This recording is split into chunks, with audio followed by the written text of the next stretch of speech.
Welcome back to my channel. It seems we have another opportunity for Mykkie to admit he messed up. His record so far, as I've been pointing out, hasn't been very good. Consistent, yes, but not good. He couldn't even admit he was wrong about the value of words in communication after the author of the studies it was based on said Mykkie's view was wrong. This clip shows one of the comments in Mykkie's live stream about a video where the Filipina Pea was telling people the expenses many Filipinos would have in provinces. First, Mykkie reads this comment and responds. One more mention. P dropped the Filipina cost to benefit ratio video on the amount you should take care of your Filipina. The amount she came up with was $250 per month. I was floored even in 2023. Yeah, I saw the video. Note that Mykkie says he saw the video and goes on to ridicule what P said. You know what? I approve. $250 a month. There you go. You hear that, old people that don't like me? I approve of the P saying it's $250. Go ahead. That's all you need to send them. And they will be honest, true, and faithful to you. Any woman will. Go ahead. That's right. $250 will make them happy. That takes care of your Filipina. Please do. Please. And this is the exact bullshit fallacy that happens.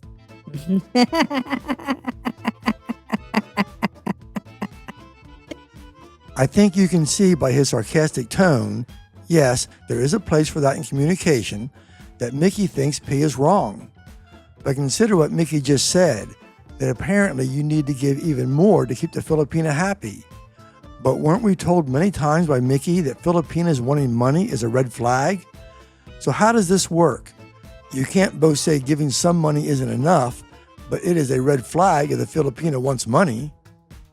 Let's look at some of what P actually said.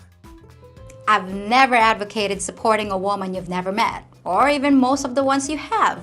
Now, a lot of you guys know what I'm talking about, but I also know a lot of you guys are gonna do it anyway. So if you're determined to send her assistance, at least I can help you understand how to calculate a reasonable figure.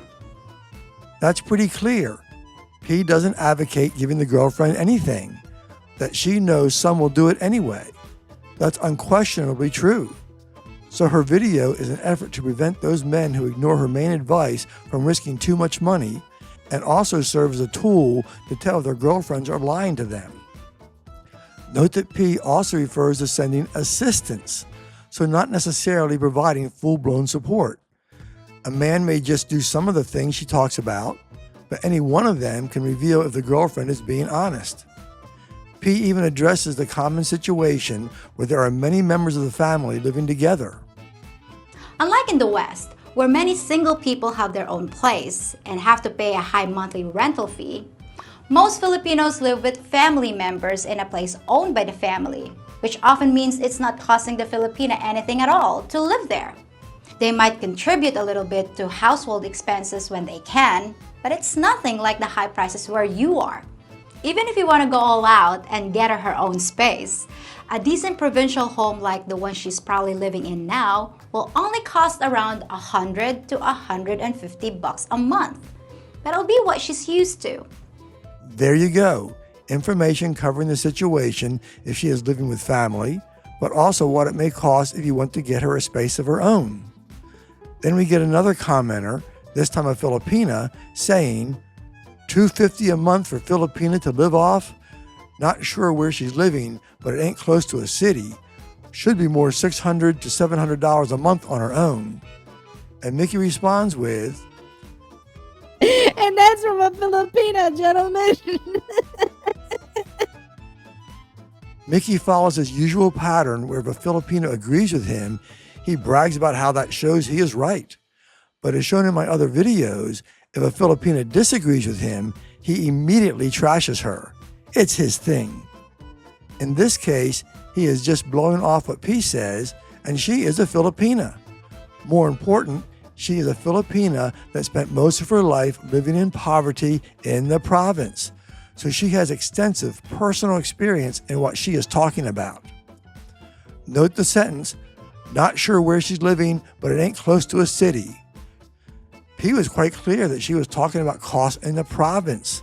So it seems Mykkie found a Filipina that listens as poorly as he does. Here's what P said. So unless you're Filipinos in a big city, everything I'm about to mention will cover the vast majority of cases. And I'm very familiar with all these prices because not only am I a Filipina, but I lived on my own for many years. Oh, wow. P actually made it a point to say she wasn't talking about those in the city. Here's another example showing P is talking about living in the province. But 99% of the time, we cook our own food. And in the province, it's pretty cheap. Just in case these people didn't watch her video, guess what? They only had to look at the title of the video to know it was about Filipinas living in the province, since the title words include the true cost of a provincial life. Why so much confusion? Let's look at another silly claim Mykkie makes. Just because they see somebody in a freaking nurse's outfit or a bikini every now and then all of a sudden they're like, she's telling the fucking truth. That's just another self-serving assumption. There are plenty of channels out there with beautiful Filipinas, many of whom go out of their way in pretty much every video to flaunt their bodies. Yet they aren't nearly as popular as P's channel. Must be some other reason for P's success. But reason isn't Mykkie's best thing. Another commenter wrote, $250 doesn't pay for the phone bill. You're going to have to buy your internet already as it is, right? So right there alone, that's $50 out the door for basic internet in the Philippines, right? So that guy thinks it costs over $250 for just a phone bill. And the poster is wrong about the cost of the phone bill anyway, at least when treating it as something everyone pays.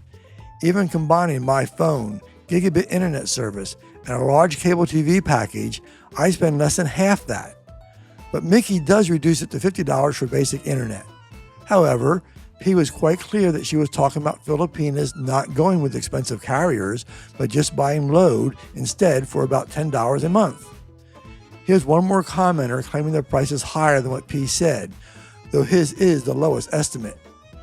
Unlimited phone service for 2 carriers is like $40 per month out here. For your information, guys. Okay, it's 40. So right there alone, and it's, it's just gone. That 250 is so gone. Every one of them keeps trying to apply the rates of big carriers, which P was not talking about, just as she was talking about province life, not city. Well, what does P actually say about it? The average woman has a phone, and in order to talk to you, she's gotta have service. But instead of having an expensive phone plan, we just buy load, which is a certain amount of data that we use up and then buy some more. That might sound kind of primitive and a big hassle to keep buying load, but the average Filipino only ends up spending about $10 a month for phone service. Again, wouldn't it help if people just paid attention? I did a little research on this, and P is correct. Here's a chart I found for what Filipinos pay. Using the simplified math of 50 Philippine pesos being worth $1, we can see that over 32% pay $5 or less. Almost 67% pay $10 or less. So, again, P is correct. Mykkie takes issue with the cost of food as well. And then food? All right, if she's going to eat the basics of the basic food? Why not? P actually lived that life. Here are some of her details. Our eating habits are definitely a lot cheaper than yours. 99% of the time, we cook our own food. And in the province, it's pretty cheap. The staple food in the Philippines is obviously rice. We all eat it, and we all know what it costs.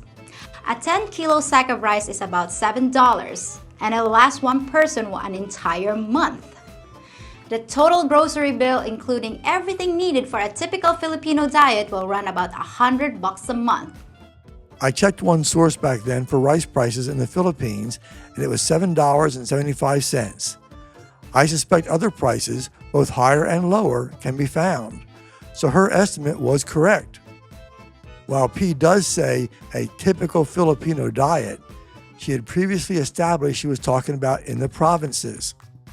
Thus, it would mean typical for Filipinos in the provinces. Have you noticed how, over and over again, everyone kept saying P's budget example totaled $250? Well, they all got that wrong too.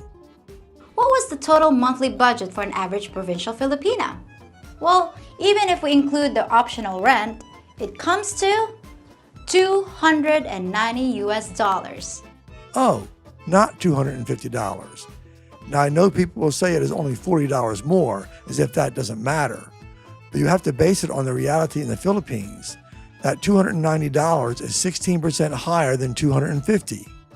Imagine if you had a job in the U.S. that made a decent $50,000 per year, and suddenly you were given a raise to $58,000. I bet you'd be pretty happy. Or consider that it is equal to what a typical Filipina gets paid for 4 days' work, or even several more. So, no, you don't get to write off this error of the critics as not being meaningful. But the most important thing about this is, how did they all get it wrong when P said it quite clearly? Mike has often talked about how men are logical thinkers. He's not being a poster boy for that. Thanks for watching, and don't let the trolls stop you from speaking out.